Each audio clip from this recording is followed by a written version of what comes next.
The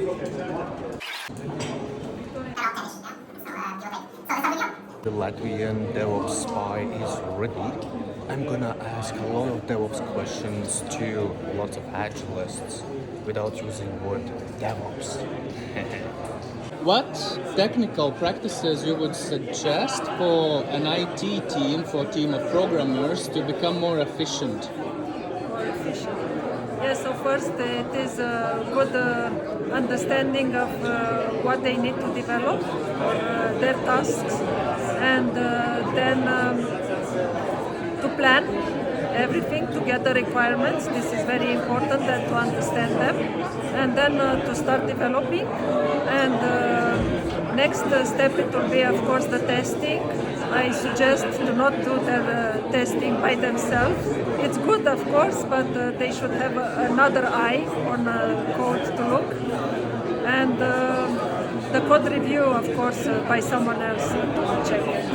And then, of course, go into production. I'm a designer, and to improve the things for the team, I have to make my best to make sure that my designs are outstanding. So lately, during my trainings, I have discovered that lots of requests are coming about how to actually create an MVP, minimum viable product, and how to create really reasonable roadmap to achieve all this. So I would suggest that you will check user story mapping. So it's a very classic approach, but very often not used enough. So this is something. It helps to actually create the first scope of MVP, minimum viable product.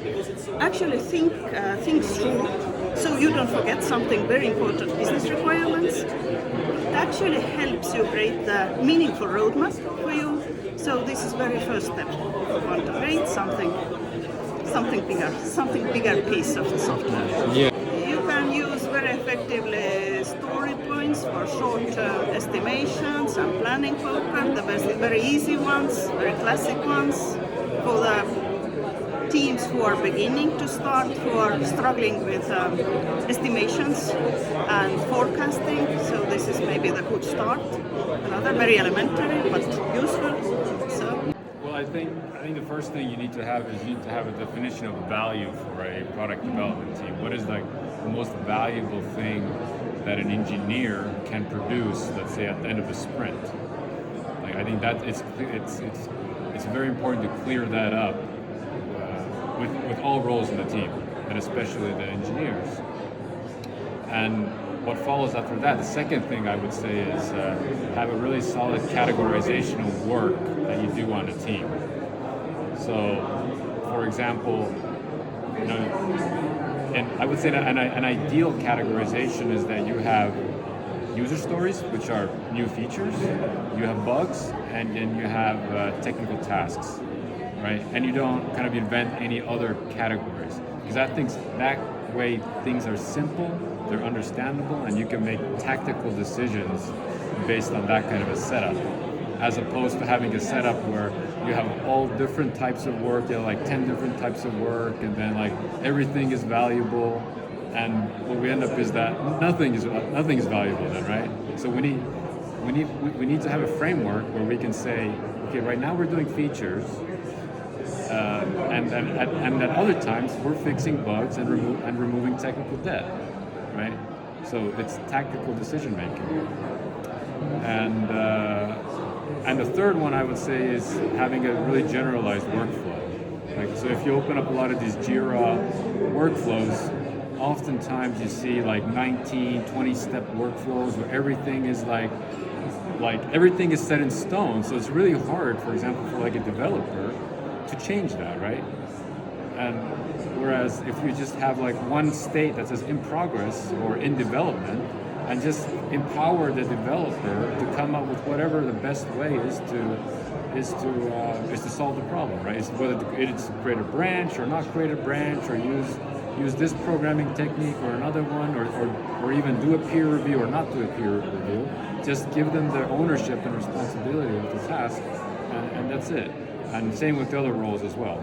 If everything is a priority, then nothing is. So pick one, two that you have to, which is like the most important ones, the most that depends on everything, and then come down from that, so that you see your focus clearly, because you cannot focus. We cannot, even in our everyday lives, we cannot focus on 10 things at once, saying that everything needs to be done today at 6 p.m. That it doesn't make sense, and it will not work. Would emphasize still that I think the main takeaway for me is that people are people, and it doesn't really matter how you do certain frameworks if your foundation is solid. If you do the foundational things well, then you can apply different frameworks and you will succeed. Yeah, exactly. So if you have those like 3 foundational things that I mentioned, on top of that, you can use Scrum or Kanban, or you add definition of done, definition of ready. So that's how that's the kind of tactical decision that you apply on top of those, and that's when you know when things are done, when you come to an agreement on that definition. My speech was about how to work together, and mob programming, if you want to talk about technique, because that flushes out, are you doing the same thing and are you really supporting each other? That's the go-to tool I always recommend. So you really experience how to work together instead of just being a bunch of people contributing. Okay. And that's a skill. Yeah. Are there any technical tools you would suggest to help them work together?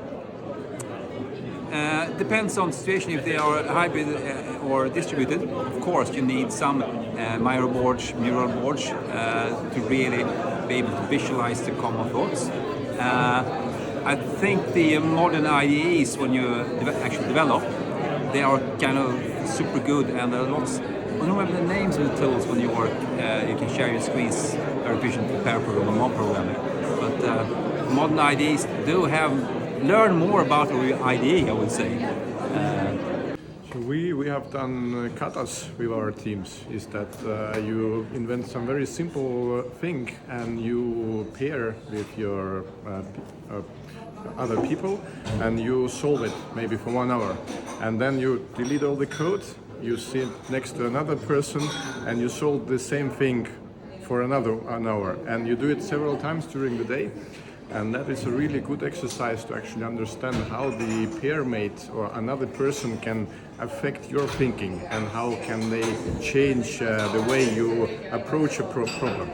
So I find this extremely useful and really recommend somebody to try. Automated testing is definitely the one.